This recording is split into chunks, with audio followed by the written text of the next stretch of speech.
Hey everyone. Well, I am about halfway through my Secrets of Dumbledore spoiler review, and while I'm working on that, I thought I would give you a piece of information. I thought to talk about another game I've really been playing between my bigger videos. So, here are my thoughts on Yakuza 0, and now that's coming to PS Plus via the extra and premium tiers. Here is why I consider to be one of the true gems of not only this month, but also the service so far. So here we go. As the title implies, the game is a prequel to the Yakuza series. He's detailing Kiryu's rise to power in the late 1980s in Japan, and attempting to break off ties with the crime families he was affiliated with previously, and break into more legitimate fronts of real estate and stock markets. And given how it's set what was known as like the bubble era, which basically was as feeling then, and in that setting as like the stonking of GameStop and AMC are now, how definitely should tell you a lot about the game itself.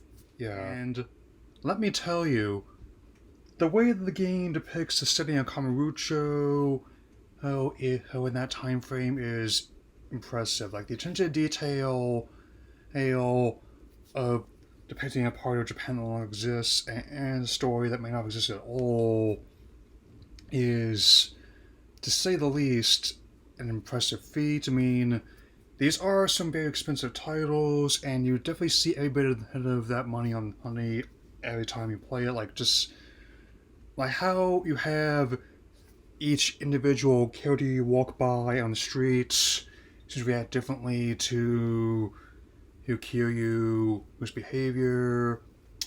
Some encounters with other gangsters or even simple delinquents and are definitely ones that make sense for the world that's being built.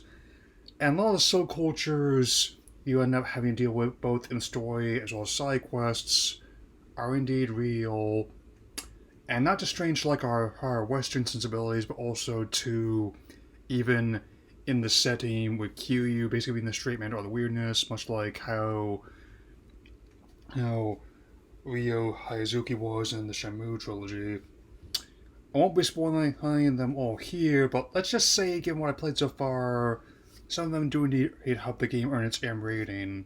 Yeah. I really like how they handle the progression system rather than having like the basic like level line or curve.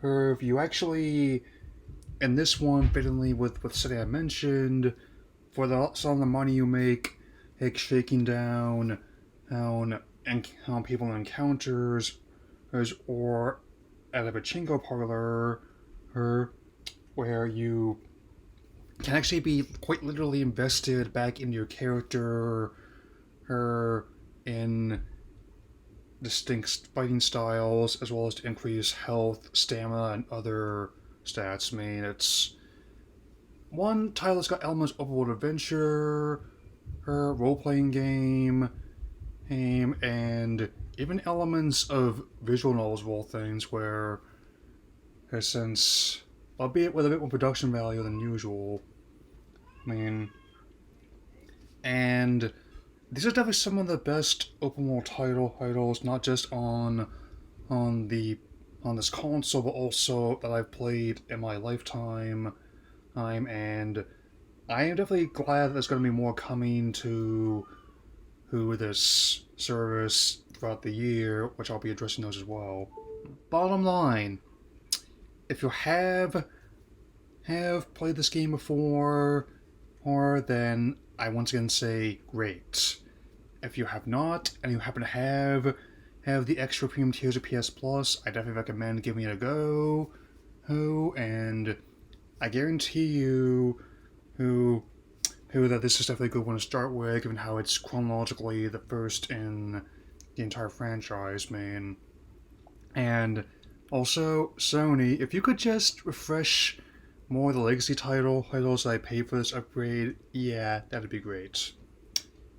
that'll be all for now. So, take care, everyone.